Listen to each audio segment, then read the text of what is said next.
As the long Chinese flu crisis created by China continues to be Chinese, different sorts of Americans are handling it in different ways. Republican President Donald Trump says he's forming a commission to examine how to get the country back to work again. Conversely, leftist columnist Paul Krugman of the New York Times, a former newspaper, says Trump is wrong and we should instead despair and die, languishing in our homes until the food runs out and we devour first our pets, then our children, after which only those people who wear tinfoil hats so they can receive messages from heaven, which is located on the planet Bing Bong, will be allowed to emerge into the light of a new tomorrow and build an entire society of people named Paul Krugman, who worked for the New York Times, a former newspaper, which will have now become Thoth, the many-eyed destroyer of worlds. In Texas, Republican Governor Greg Abbott is preparing to gradually lift lockdown orders and reopen the economy.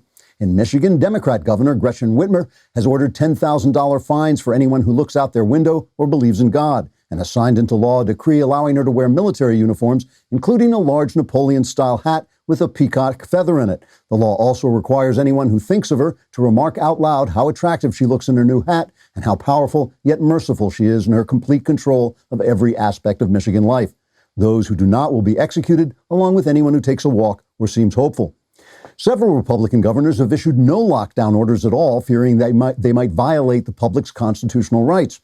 Democrat governors, meanwhile, gathered in a Chicago strip club to celebrate their ascendancy to absolute power over American life by getting the haircuts and massages they require to keep them relaxed and attractive as they rule the universe as if they were gods.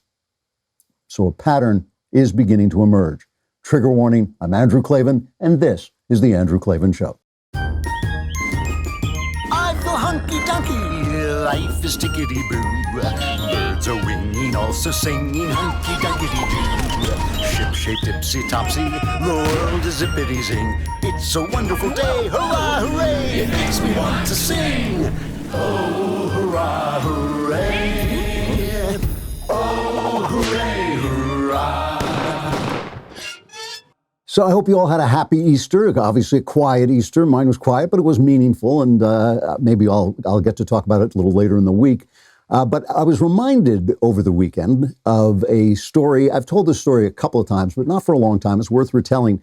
Back in the mid-1980s, I was working on my novel, Don't Say a Word, and I had this cool plot twist that involved New York City's Potter's Field, which is a burial ground for the unclaimed poor, and it's out on Hart Island, which is a little island in Long Island Sound.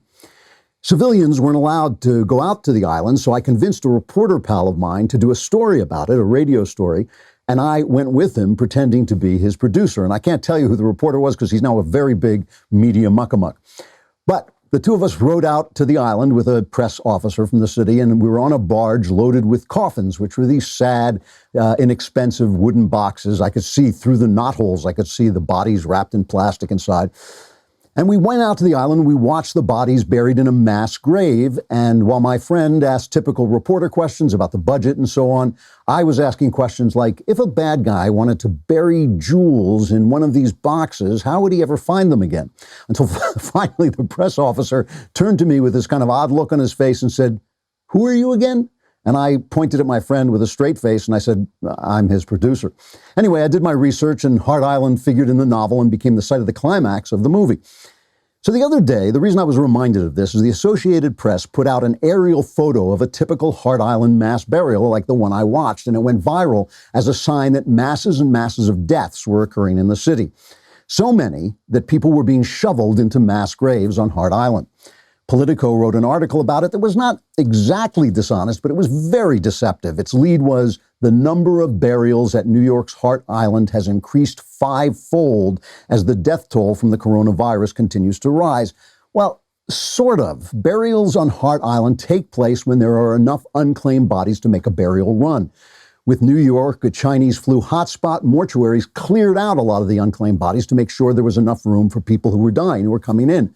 So there was a surge at Potter's Field, a one-time surge at Potter's Field. In fact, at the very worst, it seems that the New York death toll might have more than doubled per day, which is bad, right? But it's the caseload, at the same time that's happening, the caseload is starting to drop, which is a very hopeful sign. So clearly the Politico piece, like a lot of journalism right now, is written to make things sound even worse than they are, much worse than they are. My question is, why would you do that? What investment do some of our journalists have in overemphasizing what is admittedly a bad situation? To be clear, I have no patience with people who are going online saying, oh, it's just the flu and people don't know what they're doing and why did we have to overreact? It's not just the flu. It spreads faster and it causes more suffering and hospital overcrowding. And the experts and the politicians are doing the best they can in an unknown situation. But a crashed economy, as everybody keeps saying, is also a problem, and we need facts to make good decisions. One thing I've said from the start is this is a time to remember how people behave. Not just your friends, but also journalists and politicians, everyone. For too long, much too long, this country has been living in a postmodern empire of lies where you can lose your job for speaking plain facts, for saying men are not women or women may have different qualities and abilities than men, whatever it is that they don't want you to say. This country needs a new commitment to truth-telling. It should start now, and we should make it start by paying attention to the people who lie to us. Now, let me tell you something that is true, which is our wonderful sponsors need your support. And just as we need our sponsor support, I know we're all struggling, all of us, so I understand. But, you want to try and pitch in and help us stay on the air so we can give you not lies. Ring is one of our best sponsors. They are, of course, the maker of incredible security devices for your home.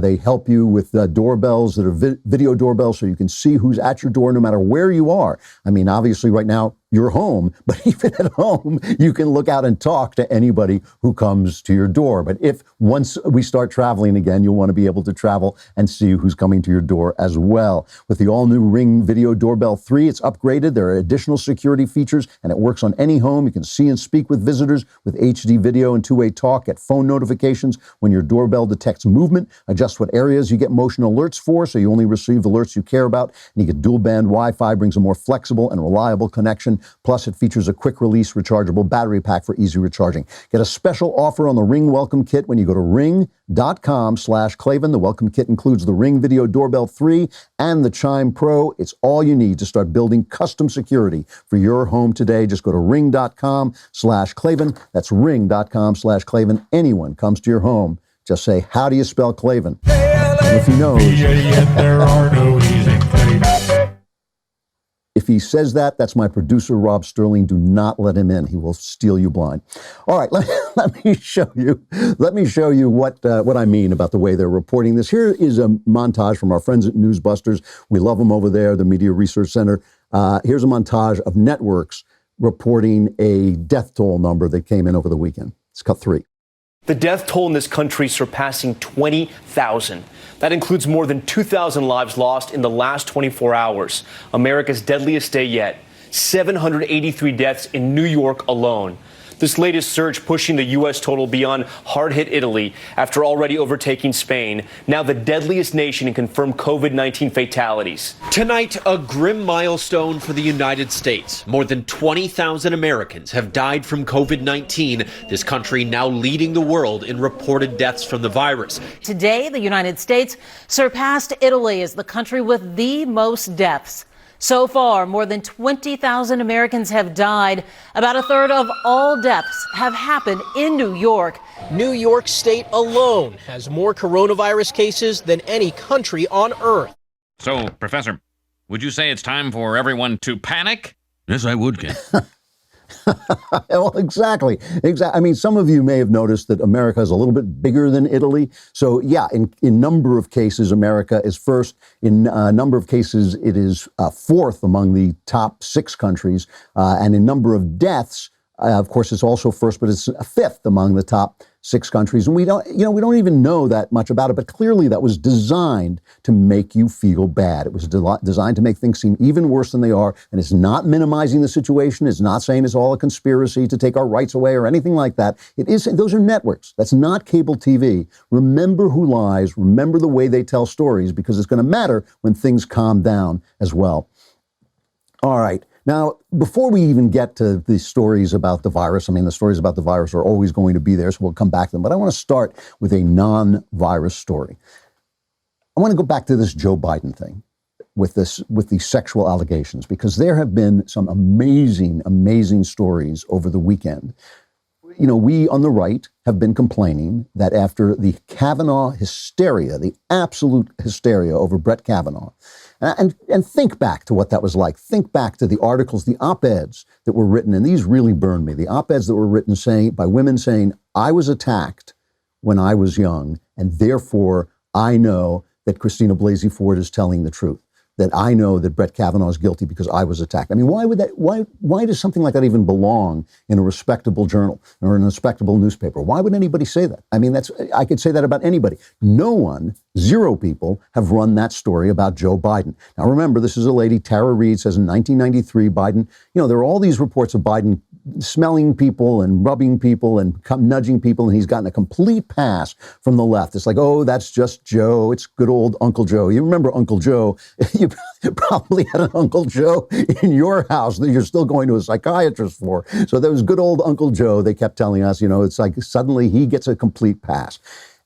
But the thing is, this lady says, Tara Reid says, he pushed her up against a wall and put his hand inside her body. And when she fought her way away from him, he said, oh, gee, I thought you liked me. I mean, that's a genuine sexual assault. That to me is even worse than what they accused Kavanaugh of, and what they accused Kavanaugh of happened when he was a teenager. What they're accusing Biden, he was a grown man. Still, like, I'm not saying it's true. I'm not saying at all that it's true. It has nothing to do with that. This is not what the story is about. The story is about the way it's being covered. So now the New York Times, which ran stories about Kavanaugh that were absolutely disgraceful, bringing up charges that were later debunked, finding anything he once said about being drunk or drinking or liking beer and using that to mean, oh, he must be a sexual, to create a picture of him as a man who commits sexual assault. Meanwhile, woman after woman after woman who knew him well and was a longtime associates of his said, oh my gosh, here's a guy who really treats people, including women, with respect. So basically, Blasey Ford had no backup. No one supported her story. She didn't remember the details. She didn't tell anybody at the time. Tara Reid, on the other hand, did tell people at the time. She remembers a lot of the details. The people she told at the time remember the details. She's now filed a police report as well.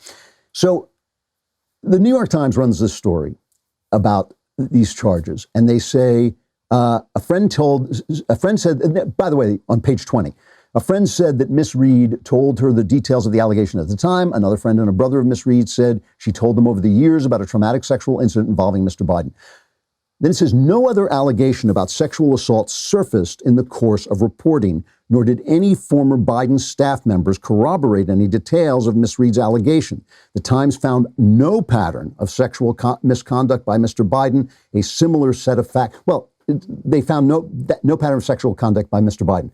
The original story and the original tweet that they sent out said no other allegation about sexual assault surfaced in the course of our reporting, nor did any former Biden staff corroborate Reid's allegation. We found no pattern of sexual misconduct by Biden beyond hugs, kisses, and touching that women previously said made them uncomfortable. They cut that line out. They put it in a tweet. You're a lying dog-faced pony soldier. They are lying dog-faced pony soldiers. They also lied, and they ultimately got to Trump. Now, what does Trump have to do with this story?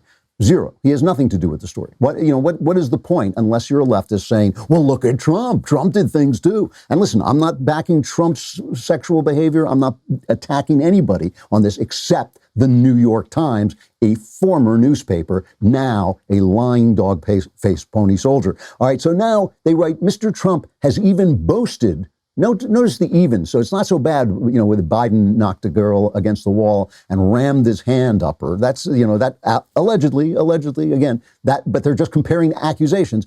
Mr. Biden has even boasted about his mistreatment of women in a 2005 recording.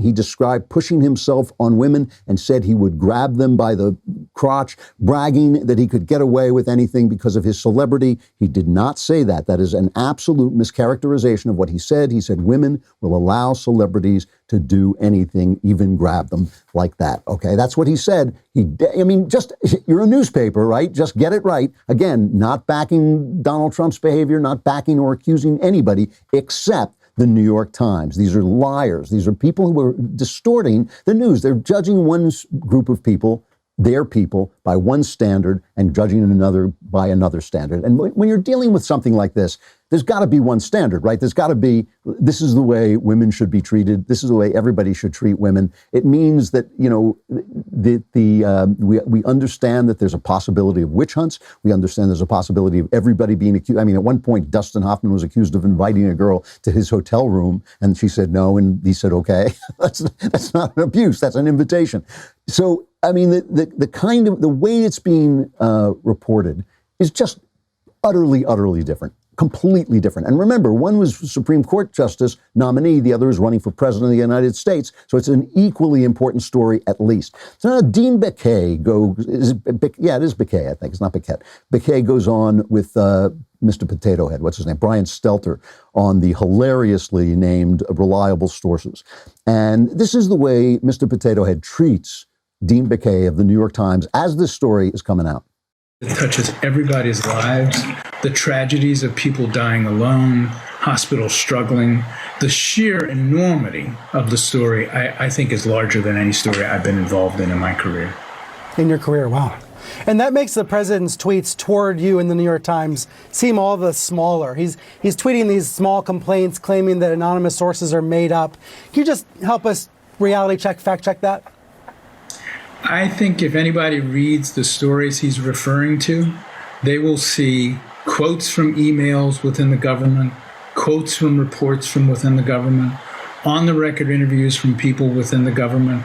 Yes, there are some anonymous sources, but largely this is a very powerful portrait inside the government based on the writings and the words of people in the government. I would actually hope that people read the story and the headline. I would hope that the president reads it, because I think his tweet maybe indicates that he had not read it.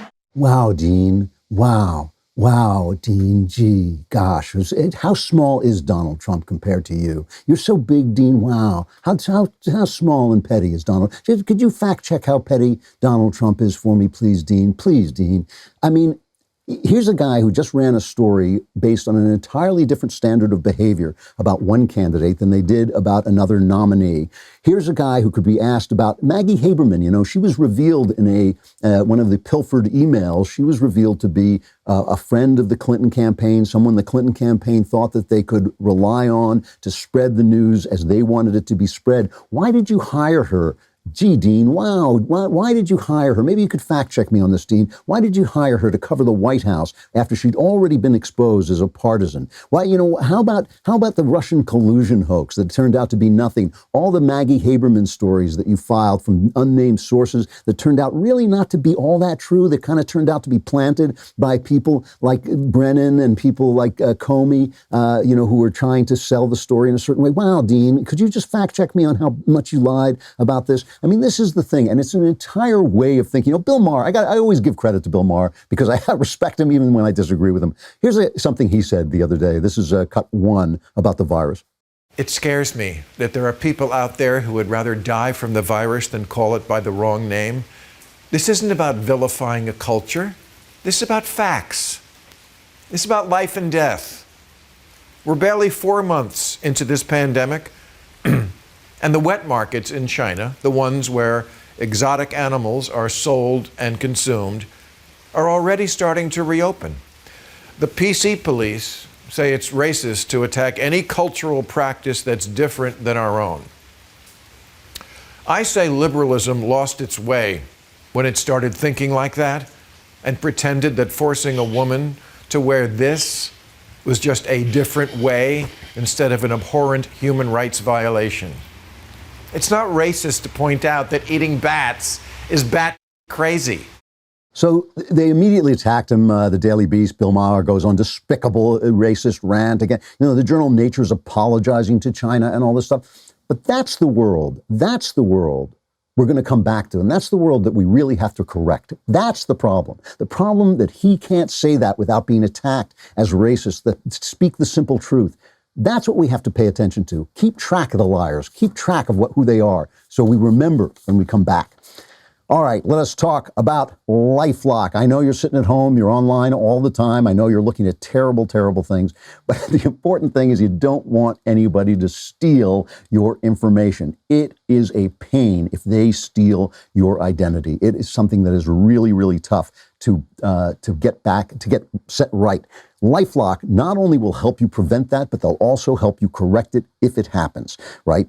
Your social security number, criminals can take all that stuff and commit identity theft. LifeLock sees more threats, like someone taking out a payday loan in your name. They will alert you. They've alerted me on things. They just ask you, is this you? Make sure it's you. It's not a big pain. It's just something you want to keep track of. No one can prevent all identity theft or monitor every transaction at all businesses, but with breaches on the rise, it makes sense to be prepared. If you join LifeLock today, you can save up to 25% off your first year. Go to lifelock.com/Klavan, lifelock.com/Klavan to save 25%.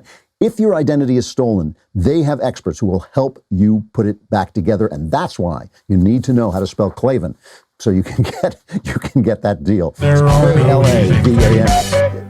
It's funny you should mention that because there are actually no E's in Klavan. So let's talk about the virus. Now that we're talking about lying and we're talking about the way things are being sold, let's talk about the virus. You know, Jesse Waters is a kind of a comical guy on Fox. He's not he's the first guy I turn to for the news, but he did an excellent interview with Fauci over the weekend. And here's just one exchange he had where he said, well, let's hear what he says. Cut 16. In late January, you were telling people, early February, this was nothing to be concerned for most Americans. Americans, for the most part, were not at risk. It was in January at a time when the Chinese were saying, first, that it was only going from an animal to a human.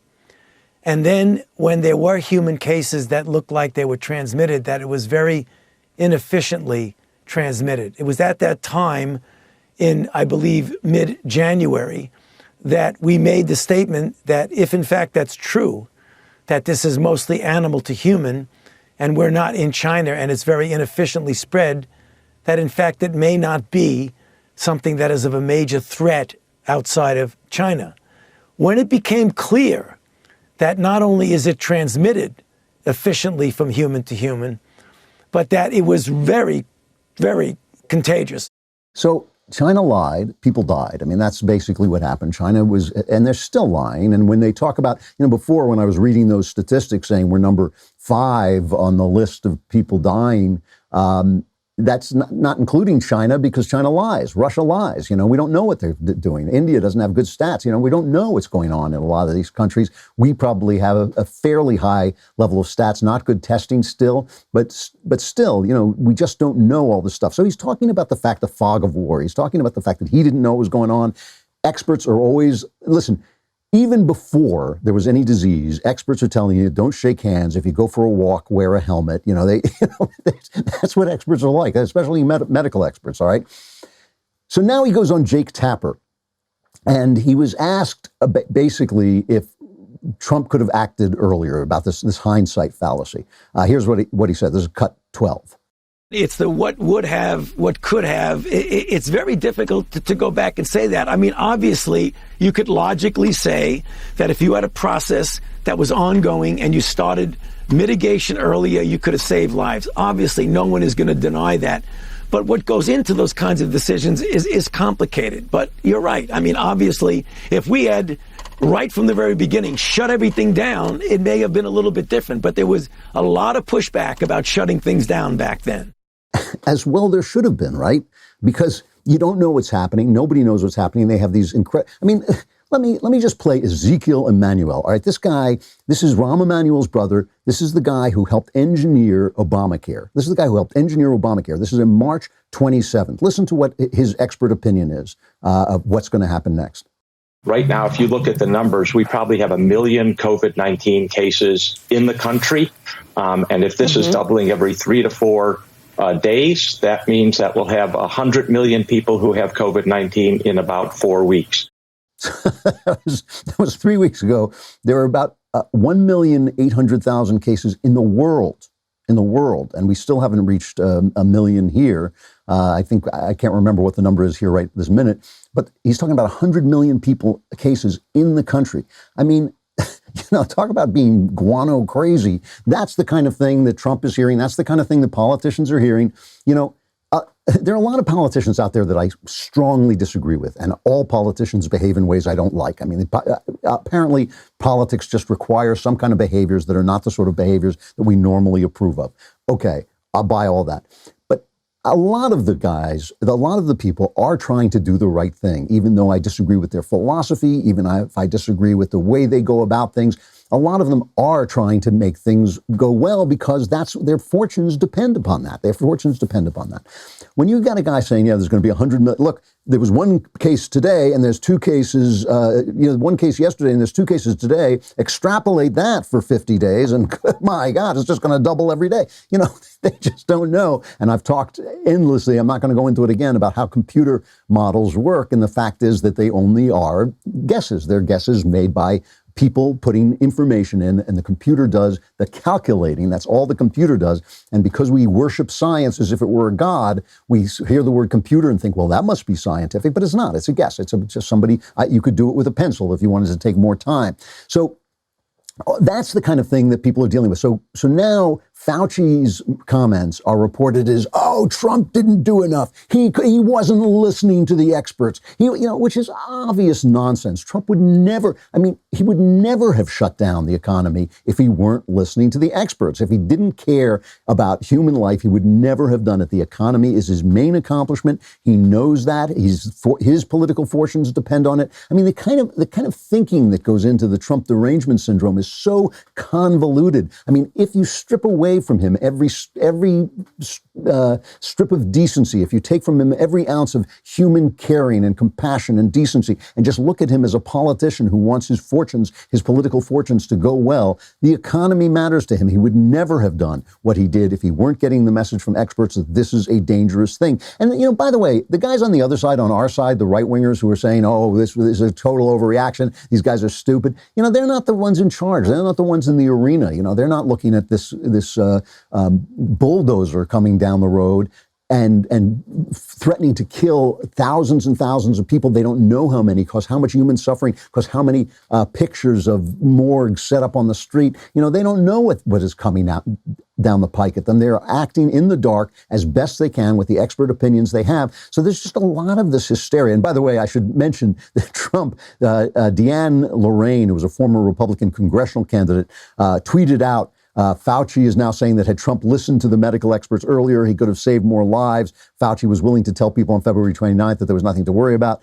And she wrote, time to fire Fauci. And Trump retweeted that. So maybe Fauci is thinking, so let's start looking around for another job. But no, the thing is, there are these signs of hope popping up. The numbers in New York, even though the numbers of dead are climbing, as Fauci has explained, the number of cases are declining. And he is saying what everybody is starting to talk about. It's time to start thinking about coming back. Here he is, cut 14, talking about how we can do that. I think it could probably start, at least in some ways, maybe next month. And again, Jake, it's so difficult to make those kinds of predictions because they always get thrown back at you if it doesn't happen. Not by you, but by any of a number of people. We are hoping that at the end of the month we could look around and say, okay, is there any element here that we can safely and cautiously start pulling back on? If so, do it. If not, then just continue to hunker down. And there's, as he always does, speaking very carefully, but also speaking clearly. If you listen to what he says, I have to say, I respect him. I don't always agree with him, but I respect him in the fact that he does try to tell the truth, and then people twist a lot of what he says, and he gets nailed for that. And here is Trump speaking the way I want my president to speak. This is cut 8. I want to get it open as soon as possible. This country was meant to be open and vibrant and great, not where people are staying in. Are you determined No, I'm not. I would love to open it. I'm not determined anything. The facts are going to determine what I do. But we do want to get the country open. So important. CNN sucks. Isn't that the way you want your president to talk? Is that not the way you want your president to talk? I wrote a column, I do a weekly column. It usually comes out on Saturday because I want to make sure nobody sees it. But no, I did a weekly column, and they put it up on Real Clear Politics, so it did get some play. Just saying, Trump at this point has actually earned the benefit of the doubt. He has earned it from the right and the left because he has been right when the right and the left have both been wrong. He was right about China before anybody else, and he was right about China when the left was saying, oh, Russia, Russia, Russia, about nothing. And when the right, like the Wall Street Journal types on the right, were saying, oh, no, you'll start a trade war and our stock portfolio will go down.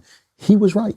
He was right about that. He was right about borders. People on the left, obviously, they want to kill, they want to destroy the West and they want to destroy the country by opening the borders, which is, you can't have a country like that. But even people like me were sort of saying in a high-minded way, we're saying, well, we have this wonderful creed and the creed will, assimilate people. Well, yeah, that's true of a few people coming in at intervals. I think anybody can become an American. That's fine. But you can't just have this slow motion invasion that was taking place. And he was talking about that first. He was talking about globalism. Globalism is a mistake because countries are not just economic entities, they're also moral entities, and some are wicked, like China, and some are good, like us. So he was right about a lot of stuff. It's time to kind of give him the benefit of the doubt. He's going to make mistakes. He's not going to have hindsight. We all have hindsight. He doesn't have that. It is time to start to wonder, maybe he is doing the best possible job that anyone can do at this point.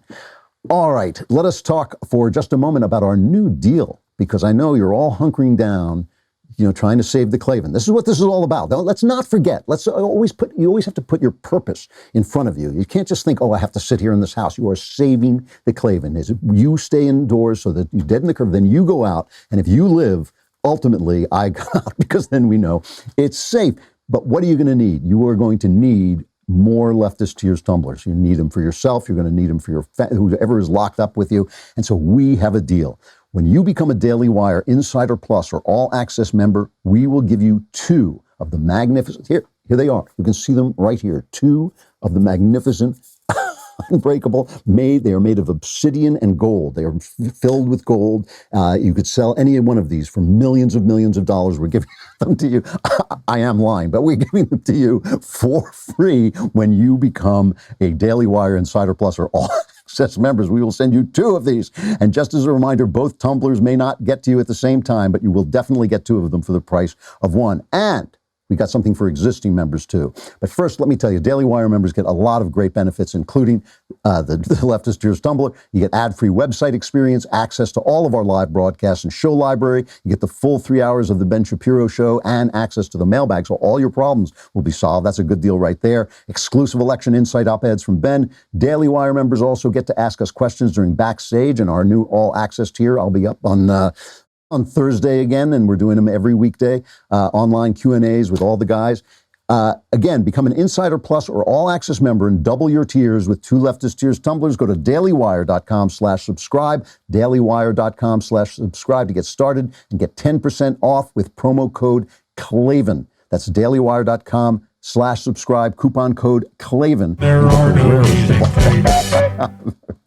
That's right. So, all right. So let us move on. We will come on over to dailywire.com and subscribe and get that deal. And we'll be right back.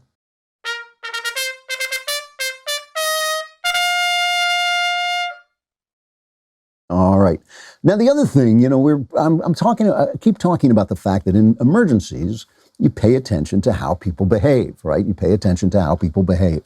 And you do that because then you get to know them. You know who they are. You know whether you can depend on them. You know how you can depend on them, whether you can depend on them one way and not another way, whether they're honest, whether they're steadfast, whether their values actually are brought into action, whether their beliefs are actually lived beliefs or just things that they talk about. I, for instance, I'm willing to throw, I have a lot of talk about Christianity and but I'm willing to throw all of you to the dogs just to save my life. So now How dare you? Don't stand, don't let me get behind you because I'm going to push you out the door. It's like Stalag 17. I'm going to push you out the door to see if you get shot, and if you don't, then maybe I'll come out. But the other thing that's important to notice is who suddenly becomes a tyrant, because this is the other thing about Trump that really, really bugs me. I would like to see every damn one of those guys who went on CNN and MSNBC and said that Donald Trump was Hitler and said he was just waiting for a crisis. Oh, it was going to be the burning of the Reichstag. Then our democracy was toast. All those guys who went on, the John Brennans, who had their pompous, dishonest sales pitch that this was the end of democracy and, oh, how thankful we should be to unelected bureaucrats who are saving us from the evil of an elected official doing his job. All those guys, I would like to see a written and engraved apology sent to the White House saying, you know what? We called you Hitler, which is the ugliest thing you can call another human being, and we were wrong. We were totally wrong because you haven't done that. But some people have. Some people have. And I think, it's worth noticing who they are. The biggest one, because a lot of these stories, obviously online, we get to see every single person, right? Every single thing that any person does anywhere in this country of over 300 million people. We see it on Twitter. We see it on Facebook. It goes viral and it looks like, oh, this is what's happening. But no, most of the people who are screwing up are minor officials. Sometimes it's the police. Usually the police are not to blame. It's usually because they're getting kind of foggy instructions from on high. However, Michigan Governor Gretchen Whitmer, I think, that's a pretty big name. She has actually been touted as a possible VP for Biden. They said, what about Gretchen Whitmer for VP? And Biden said, what does VP mean? And they said, vice president. And he said, I'm the vice president. And they said, never mind. We'll talk about it later. But obviously, she's been touted around, and she has really overstepped. I mean, I was joking about her in the opening, wanting to wear a Napoleon hat. Only half a joke. It's like a kind of a joke, but not really a joke. She's banning stuff. She's saying, you can go in and buy candy and you can buy lottery tickets, but seeds are inessential, and paint. You don't want to paint. And, she's talking about you can't go outside. You can't go visit your neighbor. It's like, this is, the Wall Street Journal made the point today. This is still America. People are going to start to, you're going to start to have civil unrest in your hands. You're going to have start to have civil disobedience. And if this is working, which it seems it is, it seems that social distancing has helped flatten the curve, as they say.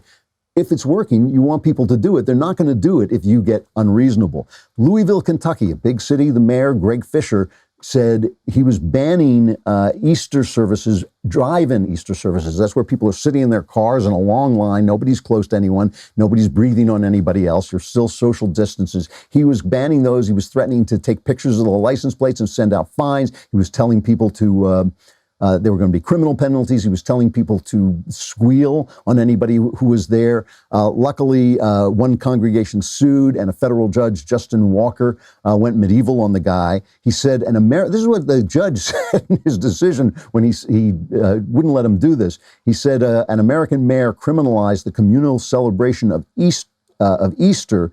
That sentence is one that this court never expected to see outside the pages of a dystopian novel or perhaps the pages of The Onion. The mayor's decision is stunning, and it is beyond all reason unconstitutional. The thing about religion is, you can say, look, we're not going to let anybody congregate right now because it's a health crisis. That's okay, and a religion may not get an exception in that case, but you can't do things for religion against a religion that you didn't do against everybody. You can't single out religion. And there's nothing wrong with people sitting in their cars for Easter. It's just an absolute overstep. It's hostility toward religion. It's this thing, oh, I have power now, I'm just going to use it. Police in Brighton, Colorado handcuffed a father who was playing in an empty park. He was playing basketball in an empty park with his wife and kid. Police in D.C. are going after people just sitting on park benches now. In Beverly Hills, they're telling you have to wear a mask. Masks don't protect you. They do protect other people. But so if you're by yourself, there's actually no reason to wear a mask. There's a video that's gone viral of a cop chasing a jogger on an empty beach. I mean, listen, you've got to remember that the rights still count. I mean, I know I am not one of these people. I have not come out and been hysterical about this, but there are pockets of places where people have gone nuts. And it's good to remember who they are, because a lot of them aren't Republicans. Greg Abbott is talking about reopening Texas. A lot of Republicans have not had any lockdown procedures. We should check in on Sweden. I mean, I haven't heard that Sweden has been a disaster, which means that it probably hasn't been so far. And they had no lockdown. We should find out who did what and pay attention, because we know that whatever we know from that story about Biden, we know that the standards are going to be double. If the left didn't have double standards, they wouldn't have double standards at all. So, I want to take a look at Andrew Cuomo. I am not a fan of Andrew Cuomo's, and I think he has said repeatedly that he is not leaving the governorship of New York. He's not running for president. He's not running for vice president. I think one of the reasons is because of this Buffalo Billions scandal. I've been trying to get somebody from New York to come on and talk to us about it. We haven't found the guy yet. But this Buffalo Billions thing was one of those stupid setups where you pay businesses to stay in the state because you're overtaxing people. And so he was overtaxing people, businesses were leaving, so he was taking people's tax dollars and paying it to businesses. And of course, it immediately became corrupt. 4 people, I believe, have already been convicted of corruption and spreading bribes and all that, taking bribes for who gets the money. One of them was a guy named Joe Percoco, who was called Cuomo's third brother. He was supposed to be just a very, very close associate of Andrew Cuomo. So I think this is the reason Cuomo's not going to run. I think there's a lot of corruption in this administration. I'm not saying he's a good guy at all. However, he is one of the governors who is working for his state, right? This is one of these things. In an emergency, these guys either continue to bash Trump, like Gretchen Whitmer, they go nuts and they decide I'm Napoleon. It's everything. She's going to show up in a military costume. But Cuomo, I think, has been handling this in a responsible way. He's been trying to help the people in his state. He's got a city that is worse than a lot of countries. And he said good things about Trump. Here's cut 4. He says Trump is working with him. We have kept politics out of this crisis. And I've worked very hard to do that. I've worked very hard to keep myself out of the politics. I have no personal politics, not running for anything. I'm governor of New York, thank you, and that's where I'm going to stay. I've worked very hard with the President of the United States. We've had our political differences in the past, no doubt. But there's also no doubt that I've worked hand in glove with the President here. And he has been responsive to New York and responsive to New York's needs, and he's done it quickly and he's done it efficiently. I've literally had conversations with him in the morning where he turned around a decision by that afternoon. I've been in the federal government. I know what it's like to make a decision. And he has really responded to New York's needs. And then he said this, which I just think is a really important point. This is cut 5. It's very hard, especially at this time. And you start to hear this dialogue on reopening, and you start to hear people with political theories on whether we should reopen faster, whether we should reopen sooner, why are people against reopening, why are people in favor of reopening. That is corrosive and destructive, and if we don't stop it, it will feed on itself. There are no political conspiracies here. All the projection models have basically said the same thing. Everyone has basically said the same thing. I agree with this. I'm not a fan of his. I don't agree with his politics. I think he's been an overspender. I suspect there's corruption I know there's corruption in his administration. 4 big people have already been convicted. But what he's saying is right. Most of these guys are just trying to get it right. Most of them are working in the dark. We're all working in the dark. They've got numbers. They've got experts. They've got to listen to the medical people, and they've got to listen to the economic people. They are doing what they can do. Pay attention to the guys who aren't. Pay attention to the guys who are arresting fathers in their own backyards, playing basketball with their kids. Pay attention to the governors who are seizing too much power, but also pay attention to the guys who step up and put politics aside for a couple of minutes and try to get this right, because those are the guys we're going to have to rely on when all this passes away. All right, a final reflection. Every weekend I've been trying, my wife and I, to watch a kind of classic movie. I've seen them all, but my wife hasn't seen some of them. And last Saturday, we watched Vertigo. Vertigo, one of my favorite movies, one of the most formative movies of my life, a movie I saw when I was a little kid. It completely transformed the way I thought about life, about storytelling, about everything. And I've seen it again and again, but I hadn't watched it for a long time. I was shocked at what a great movie it is, about a private eye who has acrophobia.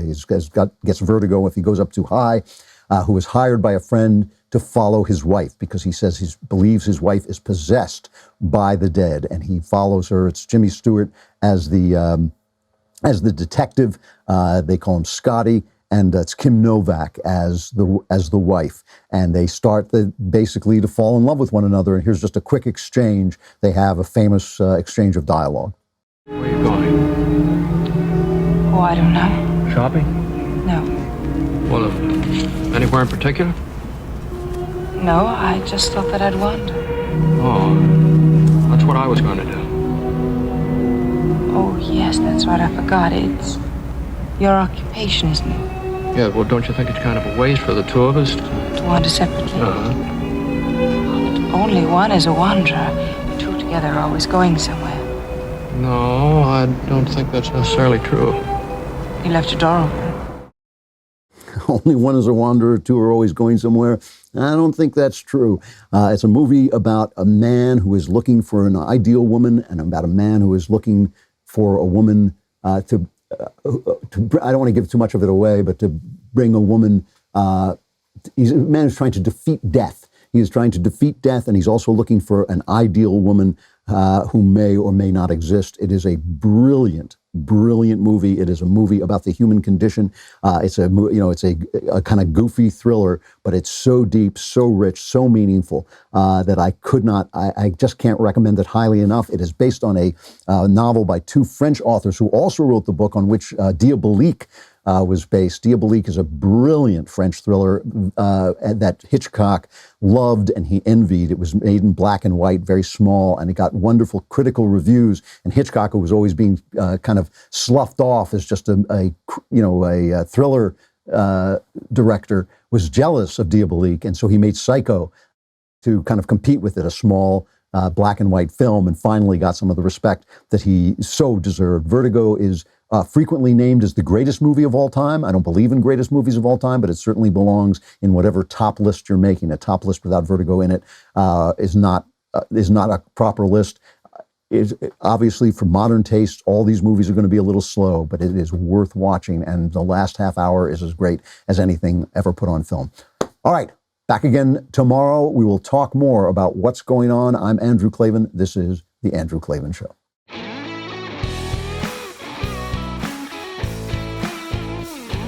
The Andrew Klavan Show is produced by Robert Sterling and directed by Mike Joyner. Executive producer, Jeremy Boring. Technical producer, Austin Stevens. And our supervising producer is Mathis Glover. Assistant director, Pavel Wydowski. Edited by Adam Sayevitz. Audio mixed by Robin Fenderson. Hair and makeup is by Jesua Alvera. Animations are by Cynthia Angulo. Production assistants, McKenna Waters and Ryan Love. The Andrew Klavan Show is a Daily Wire production. Copyright Daily Wire 2020. As the coronavirus doomsday models fall apart, the alarmists who pushed them are doubling down on their draconian policies. We will examine the value of civil disobedience when power-hungry hypocrites get exposed and lash out. Then, the former Biden staffer accusing the presumptive Democratic presidential nominee of sexual assault files a formal police complaint, and the mainstream media go into full cover-up mode to protect Joe. Finally, we take a look at the glaring logical fallacy at the heart of the left's favorite coronavirus narrative. All that and more, check it out on The Michael Knowles Show.